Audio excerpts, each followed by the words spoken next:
Bricks and Minifigs is your one-stop shop for all things Lego. Hit the link below to find a store near you. I'm Michelle, and I built the Bluey house. We are a family that loves Bluey, and I wanted to tackle a bigger project, and I wanted to have something to bring to a show that kids would enjoy.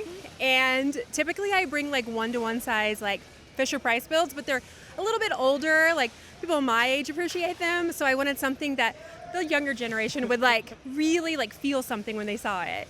Yeah, and Bluey has become so iconic and just has such a huge following that I think it's the perfect thing for a show like this. That's what I was thinking. And my daughter, who is 9, she helped me with this to make sure I had some of the key elements like the sticky gecko and the xylophone and the panda puzzle and all of those things to make sure I had the watermelon rug and the kiwi rug. I tried to get as many rooms as possible, but I'm going to tell you, when you watch Bluey, or at least when I do, I can't tell what the house layout is, so I researched a bunch and then I just kind of winged it. I was like, okay, I think this might be how it is, but I'm not sure. So I just wanted to get the front of the house, the back of the house, and a few of the rooms that I know like kids would recognize. Yeah. So let's dive into the front of the house here then, because you've got so many great details and really interesting colors. So just kind of tell us how you sort of planned out the build techniques here and how this came together.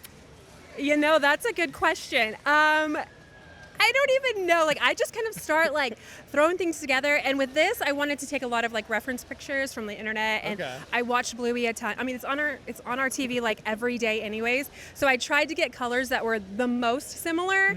But with it being a cartoon, you look at this picture and it's this color, and you look at that picture and it's that color. So I just tried to get something that was, you know, as close as I could. And I wanted to definitely have like the technique. Or the sort of siding and type stuff, siding. I wanted it to be as much texture as possible. So the roof was probably the hardest because it wouldn't stay together for me. So I did the outside of the roof, and then I did like the inverted roof tiles for the inside. So it would be white, like a normal ceiling or like a traditional ceiling, and to give it a little bit more structure. So it's like 2 bricks thick instead of 1 for the roof. But I also wanted to have the window that everybody knows from Bluey with all of the architectural detail, and I don't know, just like as much as I possibly could. And I wanted it to be as, I guess, clean as possible, as few studs as possible, because I love to build that way. I love for people to look at something and say, is that Lego? Or is that just like a dollhouse? So. No, that's one of the things I noticed first when coming up to this is how clean it feels. And I think that just gives it such a great sort of like finished, polished effect. And you've also got this sort of like fence underneath there. So what is that base like? Because you've got a lot of bricks on here. There's a lot of weight it has to hold all this up. Yes, I built like these 4, or actually I think there's 5, 4 big columns for the corners, and then 1 in the middle because I had to do a lot of, you know, pressing, and I knew it was going to be heavy, so I wanted it to be as supported as possible. You know, kind of like a regular house. Yeah. Like just like a traditional house, I wanted these to be the support columns. So a little bit of like real house stuff, and then, you know, of course, cartoon stuff. But I wanted to have the porch and even like the little porch details with the hearts. So I spent a lot of time like ordering on Bricklink and then reordering and then reordering and reordering. But I really love how it turned out, and my kids love it, my daughter especially, and I have loved seeing all the little kids just tell me how much they love it, and like pointing out all the little details. So it's one of my most favorite things I've ever built. Yeah. That's so cool. We'll take a look at the interior now then. I know you gave a shout out to some of these things that your daughter kind of consulted on. I think that's a good word. Yes, she said you have to have the watermelon rug, because that's Bluey and Bingo's bedroom. And then, of course, the kiwi rug, because, you know, the playroom, they do a lot of episodes in the playroom, and it had to be there. Otherwise, you know, it wouldn't be as recognizable. And a lot of the stuff is not exactly how it is in the cartoon, but I wanted to get as many details in as possible. And as many, like, things, like I wanted to make sure the fridge, like, opened, and lots of plants are in the cartoon, so I wanted to make sure I had that. And I added some of my little meta scene with the Fisher Price. Yeah, some of my Fisher Price stuff, because, you know, every playroom needs toys, so I made sure to incorporate that as well. So, and then I have Bingo and Bluey. Mom and Dad are still in the works. I haven't quite figured them out yet. So what are some of the challenges with capturing things that like sort of like real life objects like an oven and a fridge sort of at this scale? How did that sort of, come together for you as you had to find the right pieces for that? A lot of trial and error. I built like the first fridge I built was just way too bulky, and so I like scaled it down. And then the fridge or the stove originally was, again, too bulky. I don't typically work in this scale, so it was just a lot of trial and error. But I really, really liked it. And actually, what I did, my daughter has a lot of Bluey characters at home, and so I used that as sort of like a reference for the size I wanted my Bluey characters to be.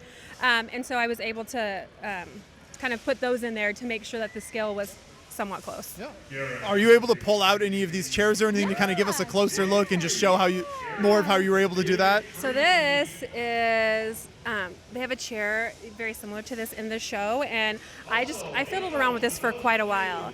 And I made the base, and then I wanted to lean back a little bit. I wanted this part to lean back like it does in the actual cartoon, so I just made them like two separate pieces. Well, that's not going to go on there. There you go. So it leans back and then it relaxes a little bit. And then the couch, I wanted to have like the cushion effect, so I used a lot of these slope pieces that I absolutely love. They're some of my favorite pieces. And then the TV is very simple, but I mean, everybody has a TV in their house, so I had to include that.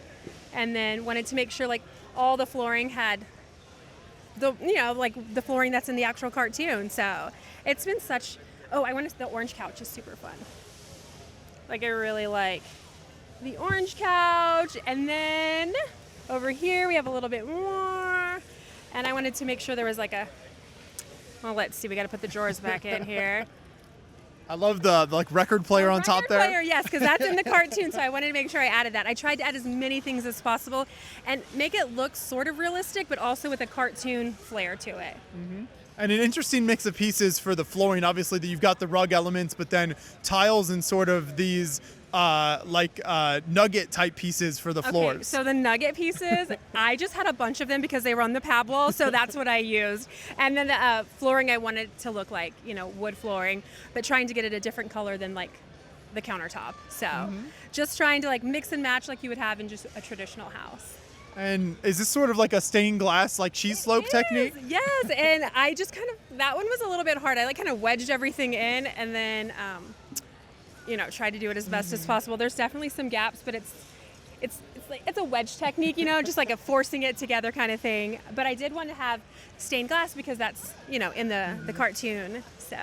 And what are these kind of two rooms? What does this area represent here in the build? This is like when you walk in, I guess the foyer area, and then if you up here is like where the sticky gecko is. There's a scene in one of the episodes, and then over here is one of the living rooms, and it has the staircase to go upstairs, leading up to Mom and Dad's room and their bathroom, and then this is another living room over here, and then the playroom, kitchen, and Bluey and Bingo's room. Mm-hmm.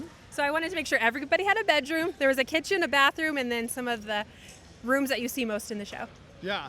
And when you look at the interiors, the variety of colors, like those greens on the wall and stuff, is just so interesting. Creates such a different effect from like a normal Lego house that you're used to seeing. I wanted it to, because when I was looking at pictures of the show, like just like online, I was like, okay, so it kind of has like a two-tone. So I wanted it to have, a little bit of a two-tone effect. So I tried to get the limiest greens that I could find, and then the pinks and like the yellows, so they weren't too contrasting, but just enough to where it kind of looks like wallpaper. And am I seeing a golden frog for the toilet? Yes, yes. And for the bathtub, I'll pull that out. Yeah. It also has the frogs for the bathtub feet. So. Oh, that's so cool. But I was like, oh, it has to have something a little bit, decorative, like a traditional bathtub would have. And then I thought, oh, that would make a great like toilet flusher. Yeah. So then when you bring this to a show like Brick Slopes, how does this transport? Is it just kind of the two halves that come apart? Okay, so this is the first time I've brought it to anything. And what I did was I went to FedEx and I was like, hey, can you package this up for me? And so they had it in two like big boxes. It was like 24 by 24, but I think 18. And they just put a bunch of paper and bubble wrap and they put it in there and I took it on the plane with me. and then TSA checked it, and then I got here and most of it was kind of broken. So it took me a little bit to put it back together. So I don't know if that's the best, method for this particular build. I think next time I'll drive. And you've mentioned some of your other builds, like the Fisher Price toys. Yes. If people want to see more of your work online, where are you kind of most active online? If people want to On check you out. Instagram, the Building Bells. Okay. Yeah, that's Perfect. where I have all my stuff. It's just on Instagram. You also have this fantastic jacket we got to give a shout out to as well. All the patches on there look very cool. Yeah, this is my latest one. We, Crystal and I, went to Australia to do Lego Masters Australia versus the World, and so I had to give a little nod to that on the back of the jacket. Yeah, very cool. Well, thank you so much for all your work on this build and for taking us through it here. I think it's so cool to build something that's kind of super recognizable as well, and it just makes for a great experience for the public coming into the show. So keep up the great work. Thank you so much. It's so much.